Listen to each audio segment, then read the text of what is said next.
Ćučić saznala da njen muž Zvezdan Slavnić napravio dete jednoj devojci sa juga Srbije, pa je nakon toga primoravao da abortira. Naime, 2 nedelje pred njenog ulaska u zadrugu, ona je preko jedne drugarice sa doručila došla do informacije kakav je nož u leđa mu zabio, dok je sve navodno bilo u redu, odnosno dok nije ušao u reality.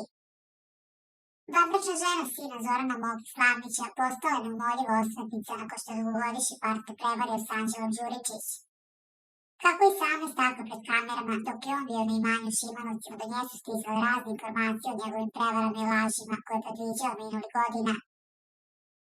Zvezdan Slavinić oduvek je bio poznati švaler i neveran muž, svi su to znali osim Ane, koja je ignorisala glasine valjda ne želeći da ostane bez njega. Nije želela probleme u vezi, znala da ako mu nešto kaže to neće ništa promeniti. Dolazile su do nje razne informacije, ali da ona štitila i tvrdila da su sve to samo tračevi i da to rade ljubomorni ljudi koji hoće da ih rastave. Oni nas mrze zato što smo savršeni par, a žene seku vene za Zvezdanom i želele bi da je njihov. Zato izmišljaju kanale da, a volili bi da nas vide rastavljene. One bi odmah nasrnule na njega da ga ulove. Zlo je oko nas, govorila mi ona uvek kada je čula neke glasine da je Zvezdan vara i da je bio sa nekom lakom devojkom. Nakon što je ponizio i javno obrukao, Ana ga je prezrela i preko noći u njoj probudio najvećeg neprijatelja. Ona je kopala po tajnom životu nevernog muža. Prvo nije želela da veruje da je toliko grešan i da je lagao sve vreme. Zvezdan se upoznao sa jednom devojkom u proleće 2022. godine. Ona je iz jednog manjeg grada s juga Srbije, ne mi sada da navodim tačno koji grad, jer će svi odmah znati o kome se radi, kaže Anina drugarica.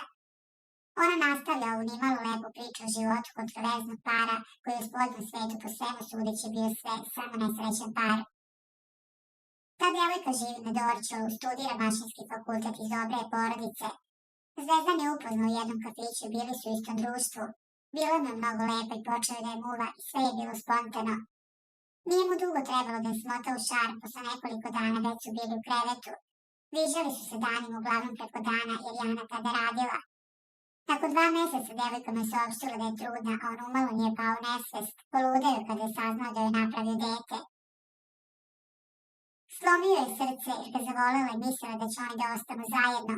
Ona je mlada, zaljubila se, nije smela ništa da kaže roditeljima da ne bi ugrozila njihovo zdravlje.